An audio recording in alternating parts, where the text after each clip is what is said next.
মৃত্যু আসার আগ পর্যন্ত মানুষকে ইবাদতে মশগুল থাকতে হবে, আল্লাহর ইবাদত করতে হবে, আল্লাহর গোলামি করতে হবে মৃত্যুর আসার পূর্ব পর্যন্ত। আল্লাহ পাক মহান কুরআনুল কারিমে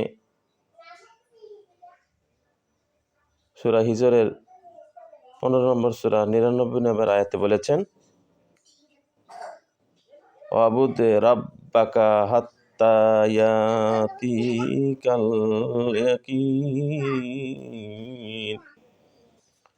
ওয়াবুদ রাব্বাকা হাত্তা ইয়াতিকাল ইয়াকিন।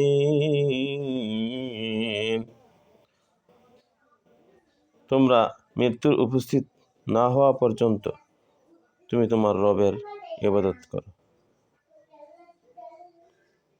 এই কথা দ্বারা বুঝিয়েছেন যে মৃত্যুর পূর্ব মুহূর্ত পর্যন্ত জ্ঞান ইবাদত করতে হবে, জ্ঞান থাকা পর্যন্ত ইবাদত করতে হবে। এই কথাই সত্যি।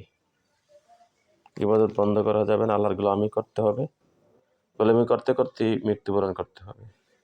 তো কবর, দোলনা থেকে কবর পর্যন্ত ইবাদতই মুশকিল থাকতে হবে।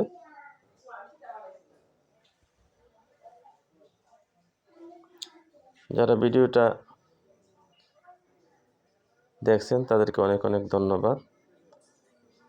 যারা চ্যানেলটি সাবস্ক্রাইব করেছেন তাদেরকে অনেক অসংখ্য ধন্যবাদ, এবং আমার পক্ষ থেকে অভিনন্দন। যারা এখনও চ্যানেলটি সাবস্ক্রাইব করেননি তারা দয়া করে চ্যানেলটি সাবস্ক্রাইব করে দিন, লাইক বাটনে টিপ দিন।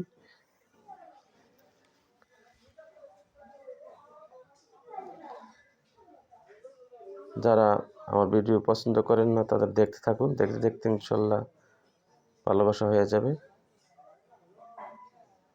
আসসালামু আলাইকুম রহমতুল্লাহ।